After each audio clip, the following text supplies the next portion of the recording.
Hello everyone. It's been a while since I've done one of these videos.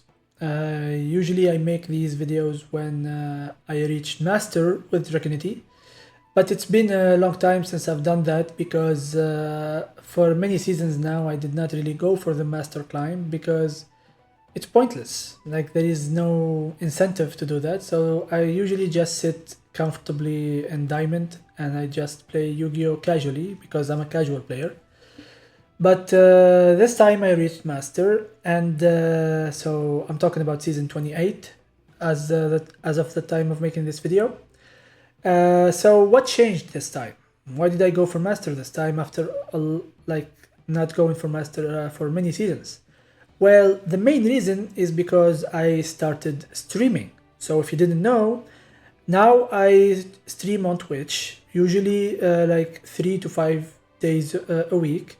My schedule is a little bit all over the place for now, but hopefully I will get like a consistent schedule for that for each season. But for now, if you want to catch me live, the best thing that you can do is go to my Twitch page, basically twitch.tv/craftymind4, and drop a follow there. Like we're almost at affiliate already. So you can drop a follow there. You can also join our Discord. We have a community Discord now. Like all the links are going to be in the description down below.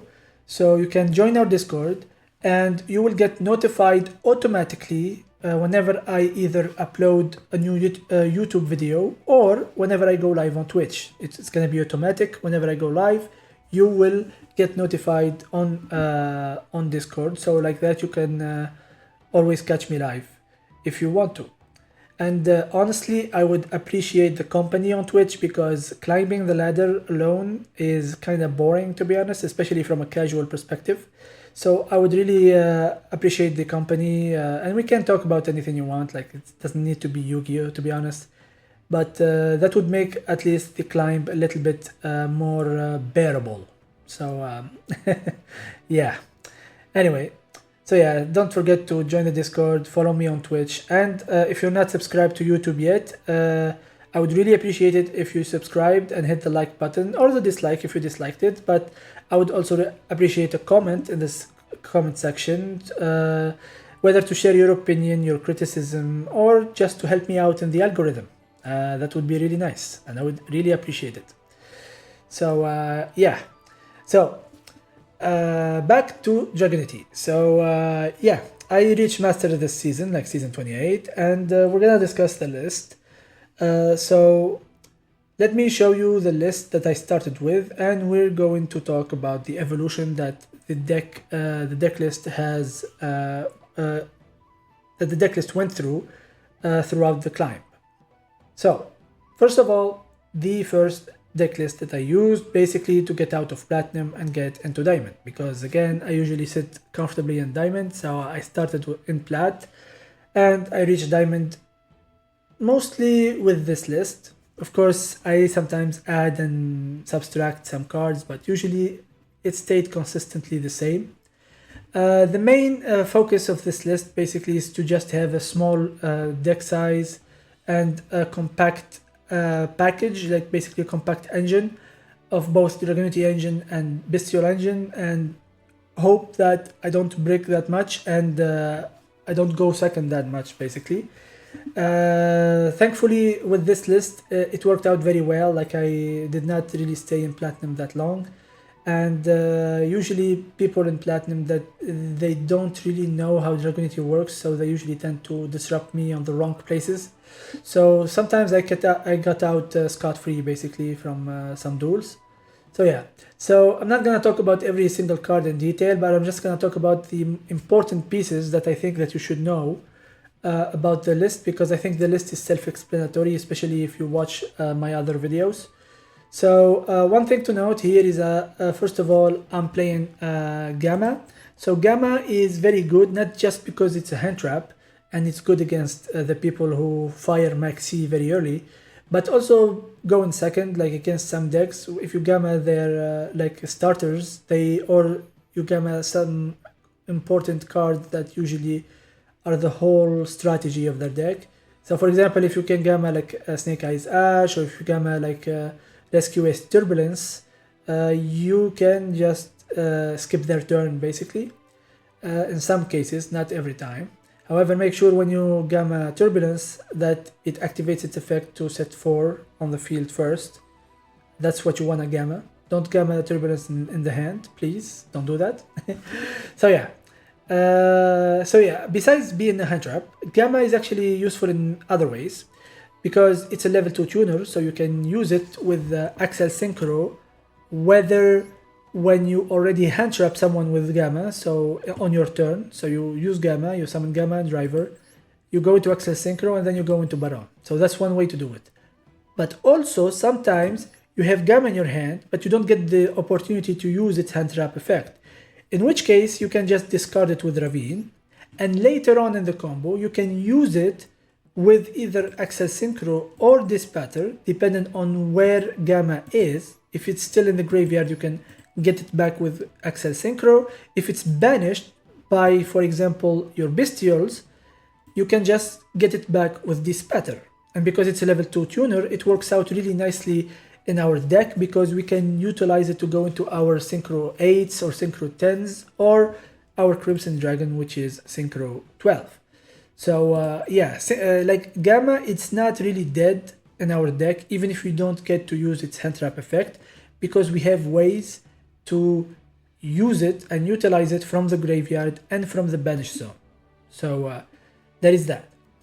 Another card that I want to talk about is Phalanx. Phalanx, you only need 1 copy for the combo. However, I would advise you to play 2 and play around with 2, because although sometimes you're just gonna find yourself only using 1 copy of Phalanx every time, there will be situations, as long as you keep playing with Dragunity, the longer you play, the more you're gonna realize and the more situation you're gonna face where the second copy of Phalanx will come up, whether as a follow-up, so basically you search it and then you normal summon it to go into one of your synchros in like the grind game, whether you like use it to search Remus with Seifert.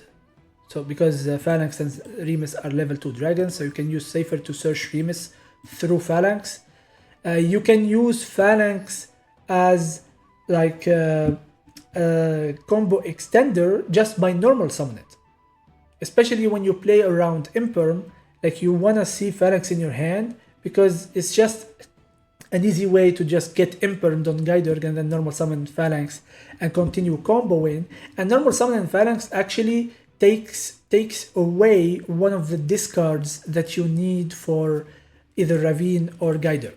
So you basically free up a use of Guidorg by drawing into Phalanx, and having 2 copies of Phalanx increases your chances of actually drawing it, which is really nice. And drawing Phalanx is actually really good when you play against stun, especially if you couple that with Senatus or Dukes. So you can just set up like Dukes or Senatus, use Phalanx with those cards, and set up your Legatus to pop a back row. So the second Phalanx can come up a lot, especially that sometimes you just lose your one-off copy of Phalanx. Maybe you're playing against Runic, it gets banished, maybe they DD Crow the Phalanx, maybe they just shuffle back the Phalanx in the deck with like shufflers. Like there are many ways that you can use your one-off copy of Phalanx, whether from the deck or the graveyard, and having access to the second copy is very important. You don't really want to limit yourself and restrict yourself to only 1 copy, and then find yourself without any options whenever you lose access to that 1 copy basically, right? So I always like to have options, and that's why I play 2 Phalanx. But there are other reasons why you want to play Phalanx, like a second copy, one of which is actually sometimes you just need banish fodder for your Tempest or your Armagram. Sometimes the only way to extend is to summon Tempest or Armagram so that you can go into Romulus, or you go to Seal. However, the only other fodder that you can banish is Phalanx in the graveyard. It happens, like trust me, if you play long enough with Dragunity, those situations will happen. And if you only play 1 copy of Phalanx, you're gonna feel very miserable, because if you banish that 1 copy of Phalanx, then you already lost that copy of Phalanx forever. unless like you recover it with this spatter if you destroy a monster, like your opponent monster, right? But that's very unrealistic. So yeah, so playing 2 copies of Phalanx actually allow you that opportunity to banish it, to summon Armagram or Tempest, so that you can continue playing without really worrying about accessing Phalanx, because you know you have a second copy in the deck. So you don't think like about that situation when you are building the deck, but once you start playing the deck a lot, you will realize that those type of situations happen often enough that you kinda need to keep them in mind. So here I am telling you about them beforehand. So yeah, so the second copy is not just there for no reason. It has its applications basically. Maxi, I played 3. I didn't like it. Like I kept drawing this card going first, and I don't want to play. I don't want to draw Maxi going first. I rarely, very rarely, draw it going second, and even when I do, like it never resolves anyway. So what's the point? So I just cut down one Maxi, and funny enough, when I cut down one copy of Maxi, I actually started seeing it more in my hand, especially going second. I don't know why that happens, but Matador Shuffler, I guess. Either way, 2 copies of Maxi, one for cross out, one for like actually using it, I guess. Remus is doesn't need any introduction.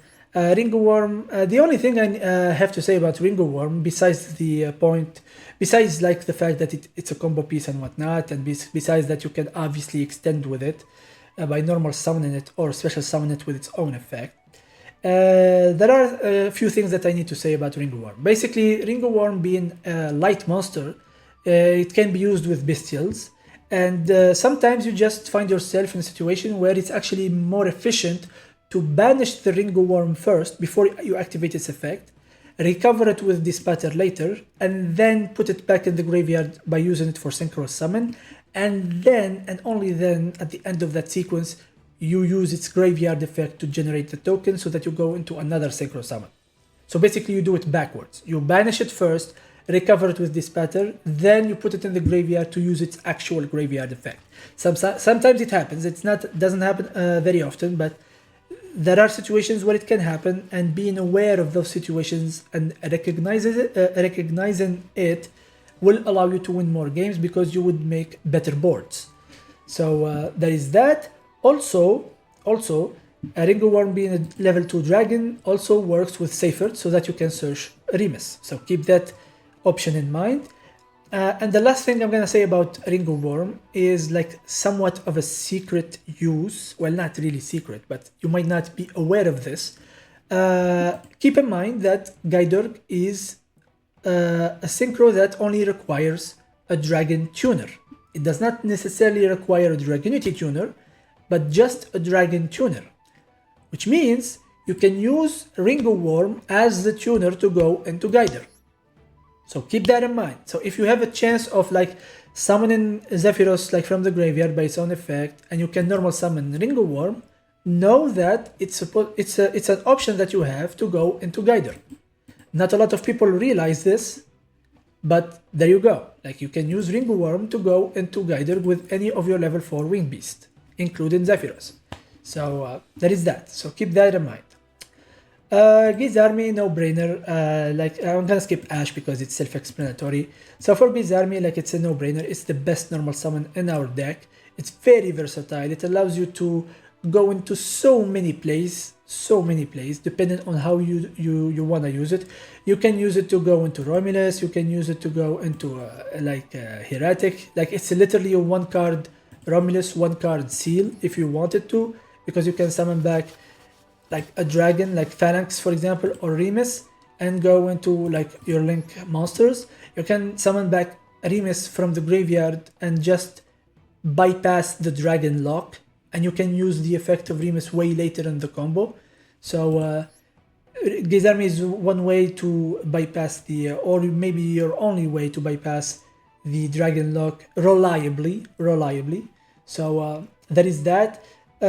Also, like besides being a one card Link summon in our case, it's also a 1-card level 10 synchro if you play Gorm. So, and because I play Gorm in this deck list, because I usually end on Gorm as part of my end board in this meta, I can just decide to use Gorm as a transition piece to go into my level 10 synchros, and what allows me to even go into that play in the first place is Gizarmi. So Gizarmi is literally a 1-card level 10 synchro if you have one of your Dragunity Winged Beast in the graveyard.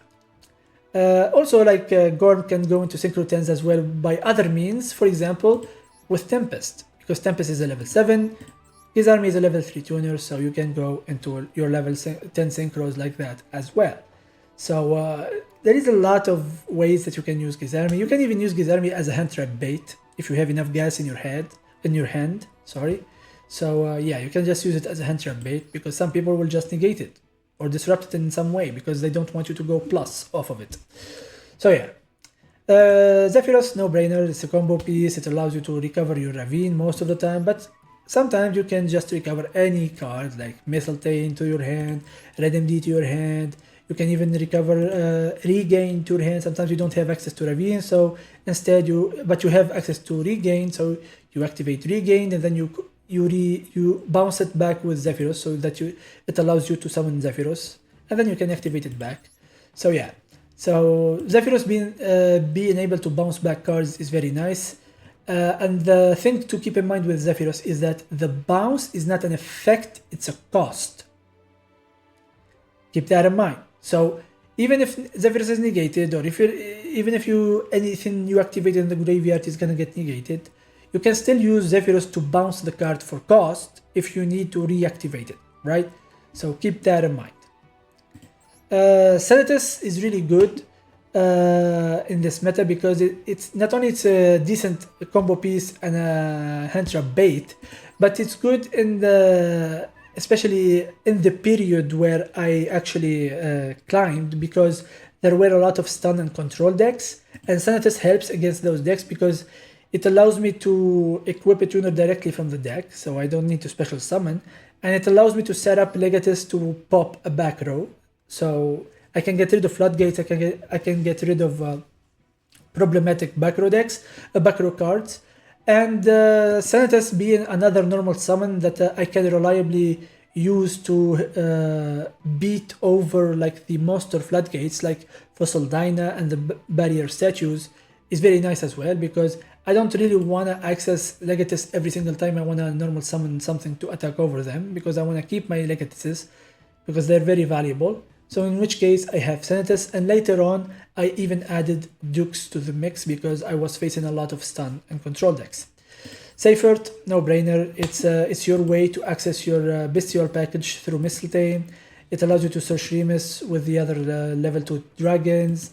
It allows you to recover like your Lobelian from the graveyard, and it's a level 4 light monster, so you can banish it with Bestials in some cases. And you can recover it with Dispatter if you ever need to, whether to synchro summon with it or to link summon with it. So that is that.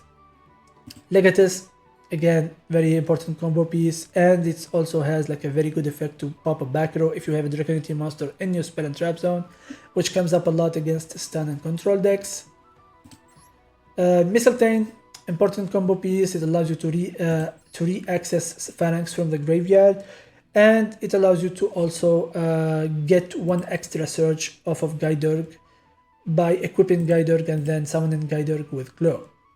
The Bestial package, mandatory in Dragunity, I would say.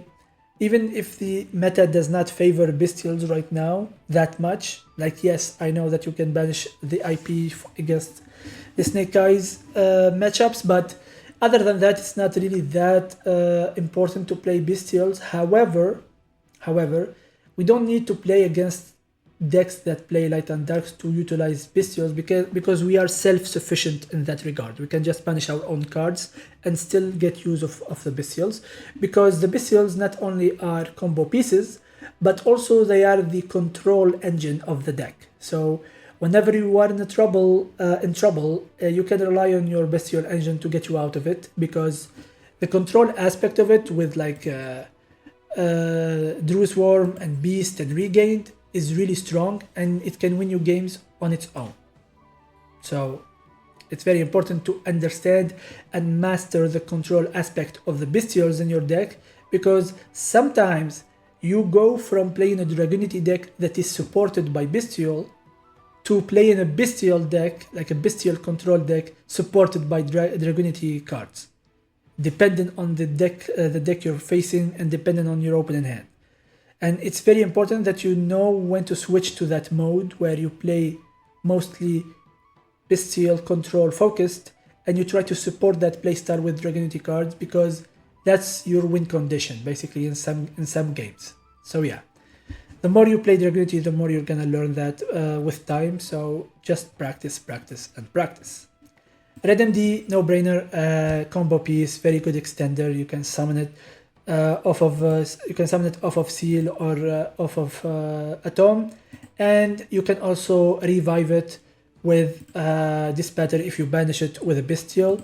And sometimes you have to do that sometimes in some combo pieces so that you can finish your end board efficiently. Armagram, before it was not really necessary to play it. Now I would say it's kind of necessary because first of all, I was always advocate for Armagram being good in best of one format. But now, since we have Synchro Rumble and Crimson Dragon, Armagram increases in value because you can just go into Crimson Dragon very easily with Armagram and a level 2 tuner. So usually that tuner will be like a Ringo Worm. So it makes it easier for you to either access Crimson Dragon in the first place or to end on Crimson Dragon as part of your end board so that you can use it on your opponent's turn. So besides the effect of Armagram itself, which is really good effect, like permanently negate a monster, and if you have a Dragunity monster in the spell and trap zone equipped to a monster, you can just negate and lower the attack of a monster on the field. So that effect can come up a lot of times in the grind games, but as a combo piece, Armagram is not here anymore just to go into Seal. It's or Romulus. It actually can help you go into synchro summoning Crimson Dragon as part of your end board. So there is that as well. Nibiru is basically here just as a cross out target. I don't even rely on Nibiru to draw Nibiru. Basically, I don't even rely on drawing Nibiru. It's just there as a cross out target, to be honest, to offer extra protection against Nibiru. For the spells, Harpies for the back row decks, Gold Sark for Tempest, Glow, no-brainer combo piece, and it allows you to recover Mistletoe from the graveyard. If you can, like sometimes you decide to destroy something with this Dispatter, it's good to put back Glow in the deck so that when you draw it, you can get back Mistletoe from the graveyard, which allows you to go into a Synchro 8 very easily, or a Synchro 10 if you still have access Synchro in your extra deck. Synchro Rumble is very good in this deck. It allows you to basically extend by summoning back a tuner from the graveyard, but also sometimes it's just a plain reborn for a level 7 or 8 Dragon Synchro. So usually if you're gonna use that, you would reborn like Crystal Wing from the graveyard or access Synchro depending on what you need. So yeah, usually you use it as a combo piece by extending and reborning a tuner so that you can Synchro summon again. However, keep in mind that once you use it, you are locked into Synchro summoning for the rest of the turn from the extra deck, so there is that. And it has the secret effect to protect all your level 7 and 8 Dragon Synchros from destruction. Any destruction, not just effect. So battle destruction and effect destruction. And because it also protects your level 7 and 8 Dragon Synchros, you can afford to end on Gorm as part of your end board and protect it with this card from the graveyard. And most of the time people will get caught off guard by this card because they don't read. Ravine, no-brainer. Regained, again, no-brainer. You play it with the Bestial package. It's a very strong card. A lot of recovery, a lot of recursion, and a lot of draw power. Cold Buy and Cross Out, I don't need to explain that. And Beast, some people might argue that Beast is not necessary because you can brick on it. I would say that Beast is pretty much necessary, especially when you are facing a lot of stun and control decks as well as you continue climbing.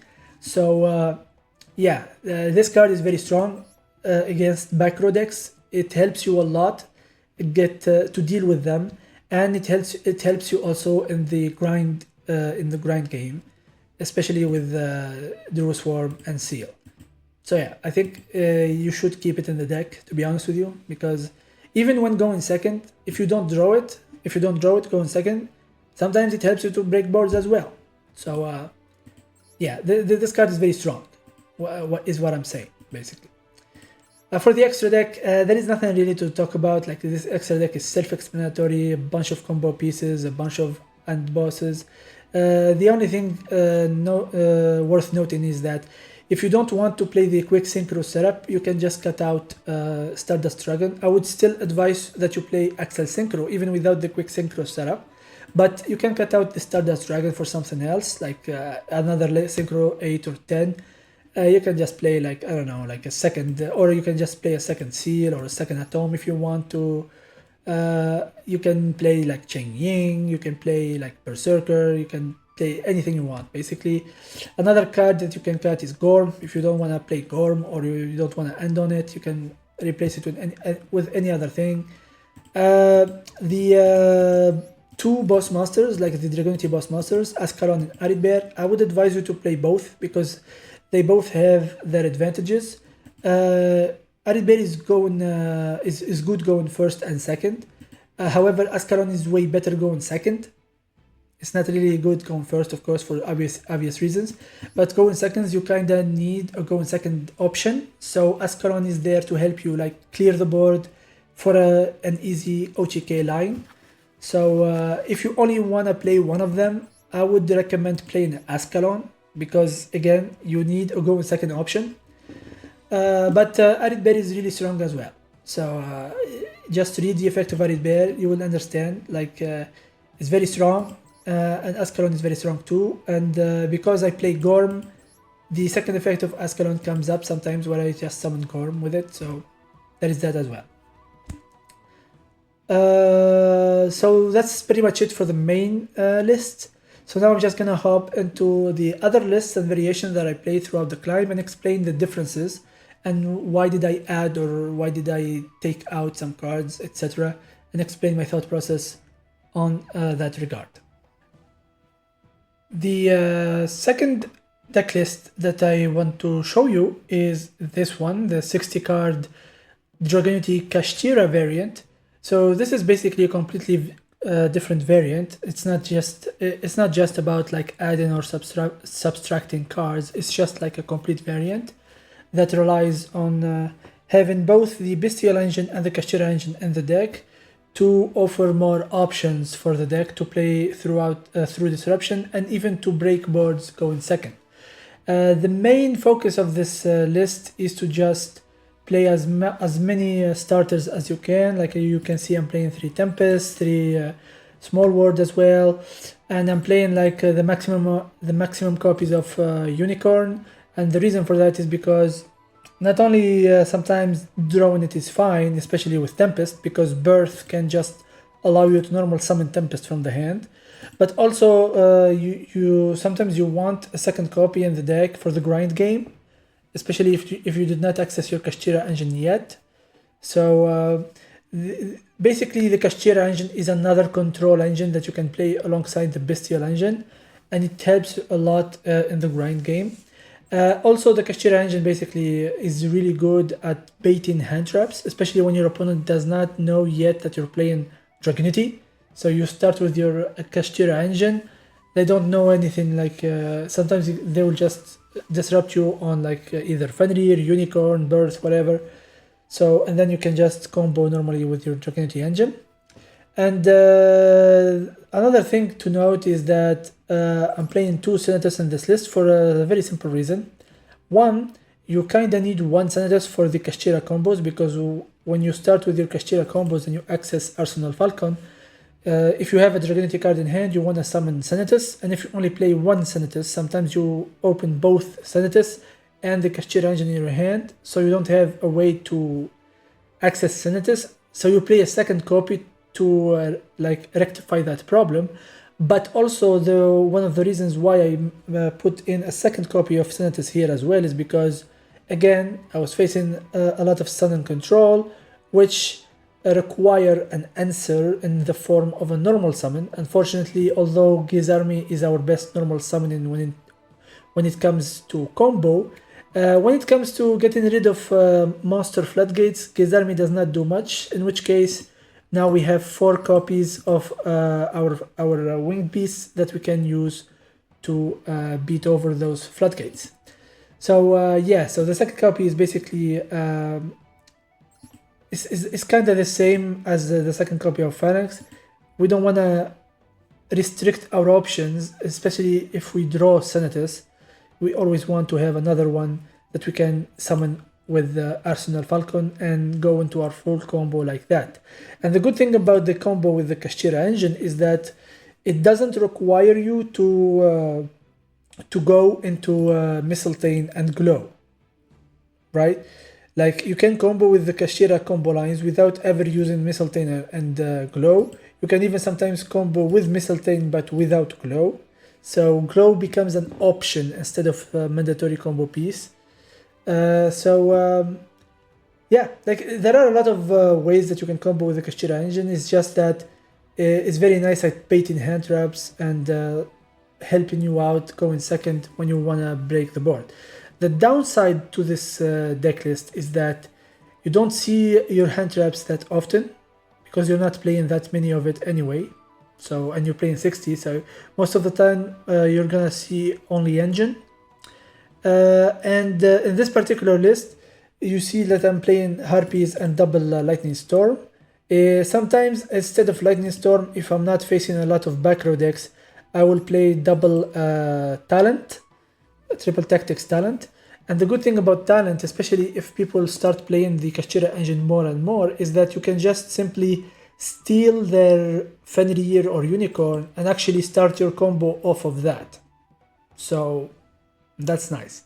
But if you see that not a lot of people are playing the Kashtira engine and you're facing a lot of back row decks, just replace the talents with the Lightning Storms and you should be fine. Again, you want to still play Beast because Beast is really good in the grind game and when you want to go into the control mode of your deck. Besides that, the deck list is pretty much the same. Here we play Baby Rock because there are certain combo lines that require Baby Rock when you play the Kashtira engine, so that's why we play Baby Rock. And yeah, that's pretty much it. Like there is nothing else to say about the list. The extra deck is exactly the same except that we replace Gorm Fawar with the Arsenal Falcon for the combo, and that's pretty much it. So let's hop into the next list. So this list basically I wanted to show you because it's another variant that I like to play from time to time just for the fun of it, because it's a really fun list to play and it's much harder to play than the standard variant. Anyway, let's hop into the other list. So this is the other list. As you can see, it's a little bit different than the 43 card that I showed earlier.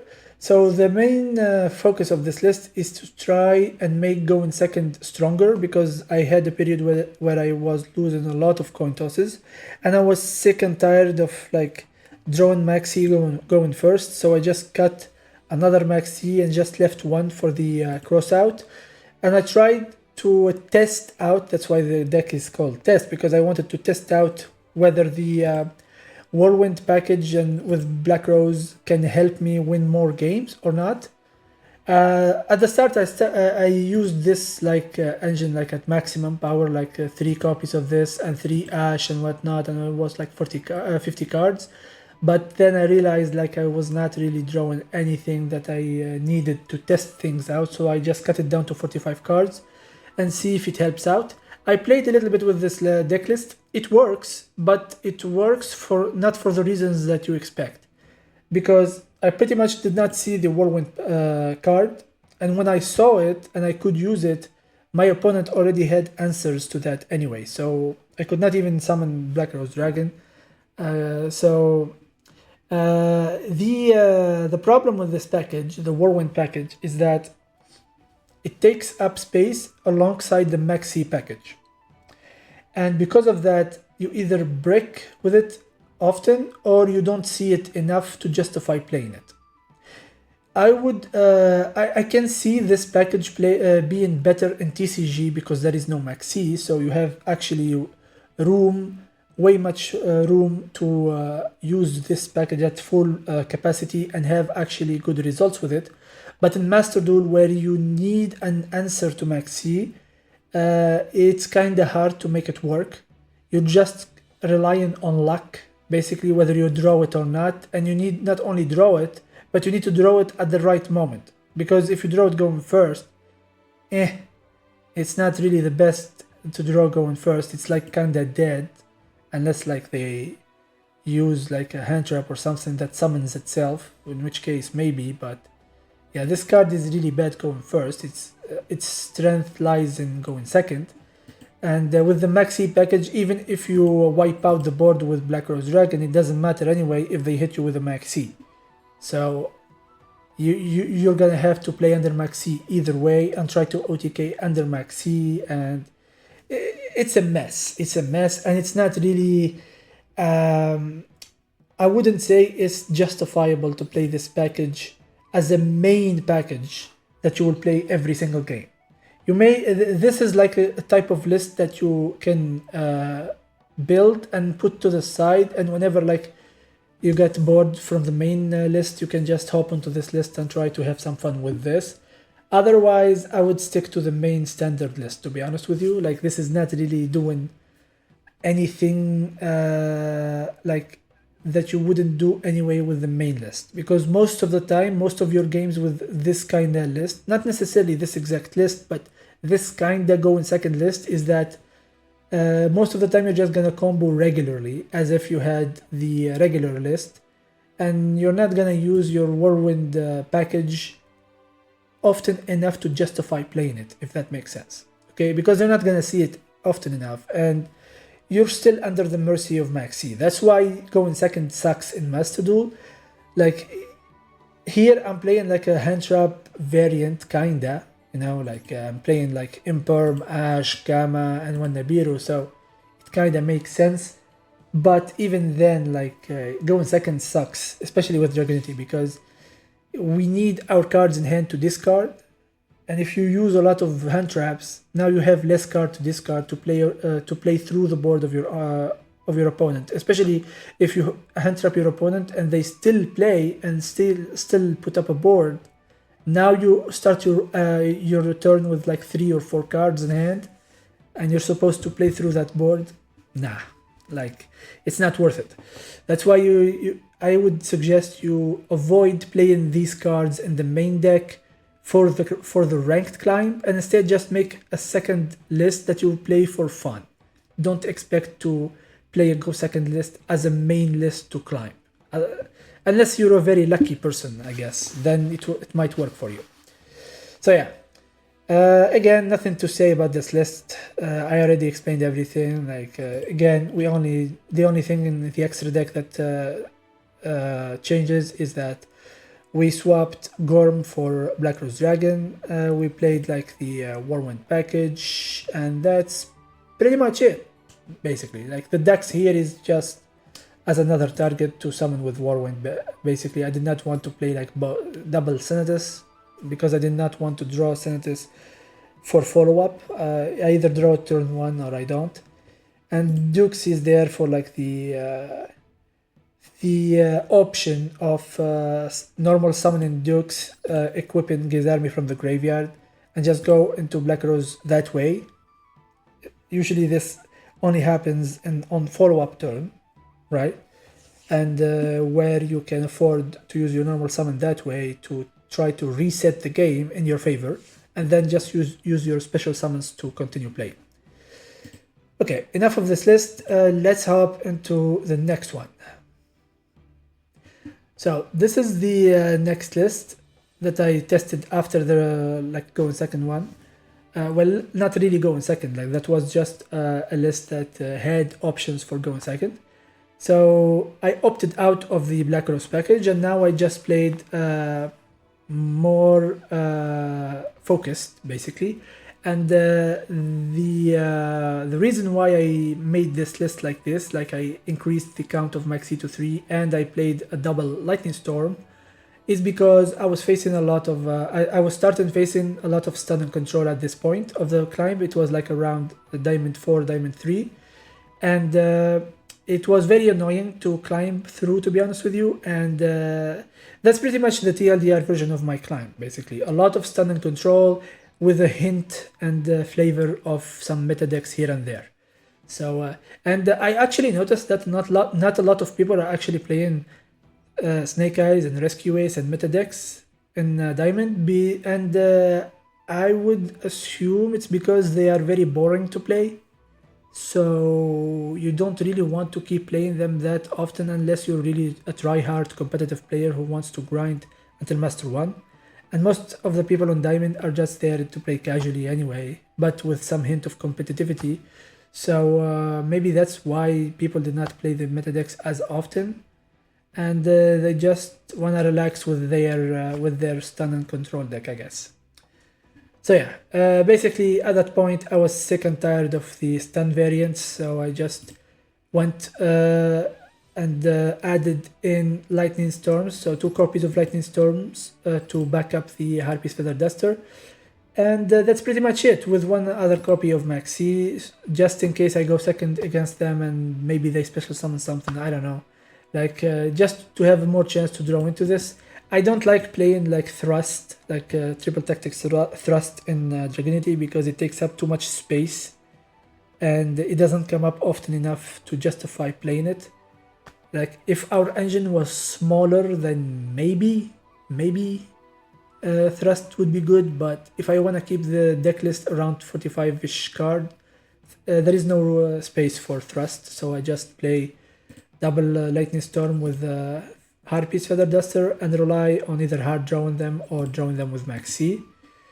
Besides that, there is nothing else in the list like that changes. Even the extra deck is exactly the same. It's just that double Lightning Storm to deal with the back row and even deal with Rescue Ace, because there was a period where I was facing some Rescue Ace players, and this card is good against them, and it's even good against Snake Eyes as well, because instead of hitting the back row, you just hit the attack position monsters, because they always summon everything in attack when they finish everything, because they have the Link Summons and the Flamberge, which is usually in attack position. So you force them, if they don't fire the Flamberge early, like in draw phase, to get the IP off of the Spell and Trap zone, and they just pass to your main phase and the IP is still in the Spell and Trap, what you can do is immediately activate Lightning Storm, and they can go into like Appaloosa, or they can like have like already like an Appaloosa already made with IP before or something. It doesn't matter. What matters is that you're gonna destroy the Flamberge before it gets the opportunity to activate, if they forget, right? So like that you can just get rid of the IP, right?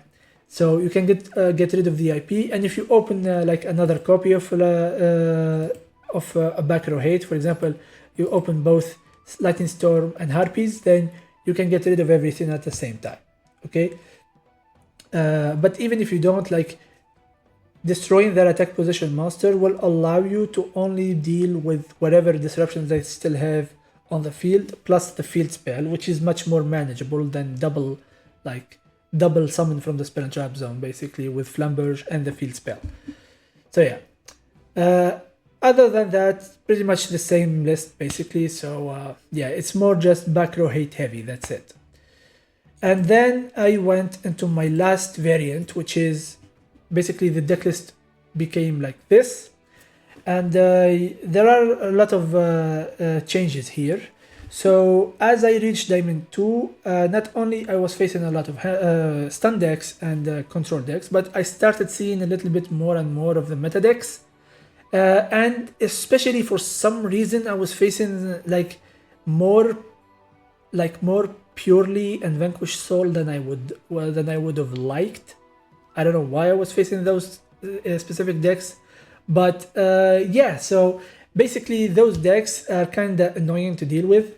So I wanted both to have some hand traps to deal with them and some back row hate.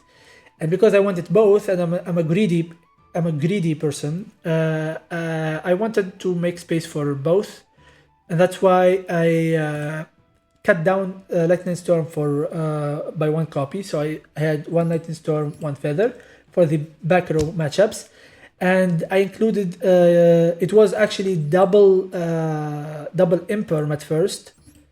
So I didn't play Beast at this point. I cut it out because I thought maybe if I go more hand trap heavy, that would be better.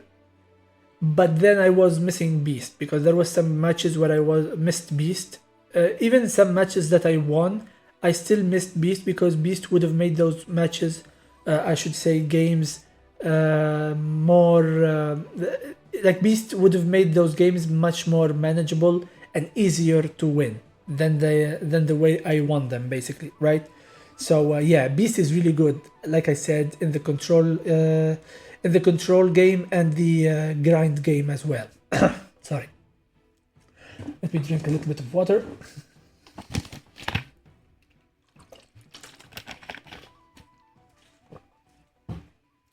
So yeah, so I played double Imperm with Mourner and Ghost Bell, mainly for as a cross-out target, because I was getting hit with Bell and Mourner a little bit more than I would have liked. So I just put 1 copy of each, not just so that I can draw them, go in second and actually use them, which happened a lot actually. So I don't know what it is with Master Duel and one-offs. They really love to shove the one-offs in your face, especially in your opening hand. So that is that. So there was sometimes where I bricked, but because I had these cards in hand, I actually survived a turn and managed to play on turn 3, right? So that is that as well. But the main reason why I played these is because of crossout. I wanted a target for crossout, and that's why I cut 1 copy of Maxi again to make room for these cards. And so basically Bell, it's already good in the meta because of the meta decks, so it works out nice. So just because I played 1 copy for crossout doesn't mean that I cannot use it in any other way. It's still a good hand trap into the meta. It's just that I'm not really relying on it. It's just there for a crossout target. Same thing with Mourner. However, Mourner has another benefit because it's a wind monster. So even if I don't use it, I can just discard it and use it as banish fodder for Tempest, for example, right? So, or I can use it for the Tempest effect, because I can just discard it with Tempest and search Remus, you know? So even if I don't need to use it, it's not really a dead card by any means. Another thing, notable thing, is the addition of Dukes and the addition of a 3rd copy of Legatus. Basically, long story short, Dukes is here to support to support Senatus in setting up Legatus against stun and control decks, because Senatus alone is not really useful on its own against those decks. But if you couple it with Dukes, you can have multiple choices on how to deal with the stun decks and control decks, and how to set up your Legatus much easier to pop a back row that you don't like, especially the floodgates, right? Also, Duke's there as a way to have a normal summon that can get big enough to beat over some floodgates, some monster floodgates, right? So when you have 3 different normal summons that you can summon to deal with monster floodgates, it becomes easier to deal with those monsters, okay? And it offers you a chance to actually survive and win those games, basically. So yeah, the 3rd copy of Legatus is there because I got this idea from someone from the Dragon Revere Discord. So shout out to 3rd place. And also congratulations, man. Like I don't want to say why, but in case he wants it to keep he wants to keep it private. But congratulations, I'm happy for you, man. So yeah, I got the idea from him. Basically, when you play max copies of Legatus, you remove the option to need a discard for Ravine. Basically, you have less less a chance to need a discard for Ravine, because usually you need 2 discards for Ravine, one to get Remus and one to get Legatus, right? But if you have 3 copies of Legatus, you have more of a chance to draw in it. Thus, you don't need a discard, a second discard for Ravine, because you already drew the Legatus, right? So I was playing around with this idea before, but now, since when I was playing and ranking up, I was facing also a lot of stun and control, it made sense to bring the number of copies of Legatus to 3, because now I not only I want to draw Legatus so that I can like combo, but also I want to have Legatus in the deck, and I want to have like more normal summonable monster that I can use to deal with the monster floodgates that the stun decks like to play with, right? And the control decks. So having like 5 normal summonable monsters, which are Dragunity alone, not to mention that Seifert and Zephyrus as well count towards that. So basically I have how many, like 7 monsters that I can normal summon and just beat over the whatever monster floodgate they put on the board, also have other copies in the deck to rely upon whenever I need to actually start comboing. So once I get rid of everything, I can just search the other copies and start comboing. So that's why I play 3 copies of Legatus, 1 Senatus to, again, like I said earlier, to enable the Legatus play and to access a tuner from the graveyard. And if I start with the Phalanx, or I have a way to send Phalanx to the graveyard, Dukes can help me as well instead of Senatus if I don't have access to Senatus. So, or I cannot use Senatus effect, for example. So yeah, that's why I play Dukes, and that's one of the reasons why I play Phalanx as well, so that it enables the whole strategy of using these cards to help me against stun, which I played a lot against as I finished my master climb. My climb 2 master, I should say. So yeah, besides that, the rest of the list is the same. I wish I could have played 2 Tempests in this list, but because I wanted to play like 35 monsters because of how the ratios worked out, I just cut out the second Tempest to keep 1 copy. I did not want to cut 1 Legatus for the reasons I explained. However, I made a mistake in this list because, like I said earlier, I was playing with double Emperor, which actually was useful. But when I decided to put back Beast, what I should have done is cut out this Impermanence in favor of 1 Veiler. And the reason why I should have put in Veiler instead of Impermanence is because I had these situations where I draw with Regained on my opponent's turn, and I draw the Imperm, right? And I kind of wish that instead of drawing Imperm, I drew into any other hand trap, right? That I could use on my opponent's turn. And that's when I realized, after I already reached Master, that maybe I should just cut the Imperm and basically play 1 copy of Veiler. And if these ratios don't work and we want to go back to 35 cards, then we can afford to either cut 1 Legatus, or we can keep the 3 Legatus and just cut one Maxi, or we can cut out the Mourner. So I would recommend keeping the Bell here because it's much more impactful in this current meta than the Mourner. But either way, you can just cut out cards like that to keep the 35 card ratio like monster side and like 15 like spell and trap. So yeah. So you can just do that if you want, or you can keep the one of Imperm as a cross-out target. It doesn't matter, okay? But I think having the 1 Veiler instead of the 1 Imperm when I cut out the second Imperm would have been better for me, so that when I draw with Regained, I would draw Veiler instead of a dead Imperm, basically. So yeah, so that's pretty much it, I think. So I think I've talked about everything. I think I explained all my reasons, and just as a quick thing to say, like as I finish this video, the climb to master is very tedious in general, especially for a casual player like me, and it's very boring. That's why one of the reasons why I started streaming, so that hopefully I build enough, I build a big enough community on Twitch that I don't get bored playing Master Duel on Twitch, so that at least I start like talking with people on Twitch and make the experience much more bearable. So yeah, so please consider following me on Twitch. Again, twitch.tv/craftymind4, and join the Discord so that you don't miss it when I go live, because you will get notified automatically whenever I go live on Twitch and whenever I upload on YouTube as well. So yeah, our community is still small, but it's growing every day. So I would hope, and I would appreciate it if you guys would be part of it.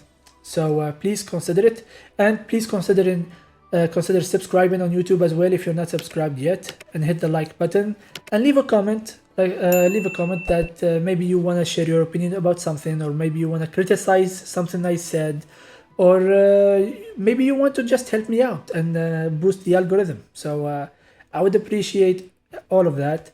And thank you so much for everyone who has been there on the stream. So especially Q. So you notice that the name of the deck is Dragunity. Shout out to Q, who is like who's been there from the very first stream on Twitch, and who's been helping me both on Twitch and outside of Twitch. So thank you very much, man. I appreciate it. And thanks anyone who has been supporting me with their kind words in their comments of YouTube or on Discord, whether my Discord or the Dragon Ravine Discord. Like, thank you everyone. Like, I'm almost at 1,000 subscribers, which is a lot. Like, I cannot believe it. And this wouldn't be possible if it was not for you. So yeah, in case you didn't know, guys, like, I've been suffering from depression for a long time, and the reason why I started my YouTube channel in the first place is not only to share my passion for Dragunity, but it's a way for me as well to like get out of that dark place as well. So to do something with my life, basically, right, and do something useful for somebody. So I really appreciate your support. I really appreciate you hanging out like on Discord, on the YouTube comments, even coming up to Twitch. So thank you very much. Thank you. I will be thinking about something to do if we hit like 1,000 subscribers. And if you have any suggestions on what to do once we hit the 1,000 subscribers, feel free to leave them in the comment section. Yeah, that's pretty much it for me. I think I've been talking for so much. Fun fact, well, actually, it's not really that fun, but this is my second time recording this, because I already recorded an hour and 14-minute long discussion video already, but I later realized that my microphone was muted the whole time. So I was not really motivated to record immediately after, and you can understand why. So yeah, so this recording basically is like 2 days after that, I think, or 1 day after that. So yeah. Anyway, thank you guys so much for listening to me, for even giving my opinion a thought and a consideration, to be honest. And I'll see you guys in the next video, hopefully. Hopefully I will start streaming more, and each season I will go for the master climb, and maybe I will go for the master 1 climb, and you would be part of it on Twitch. So yeah, maybe I will do that. So thank you again, and I'll see you in the next video. Peace.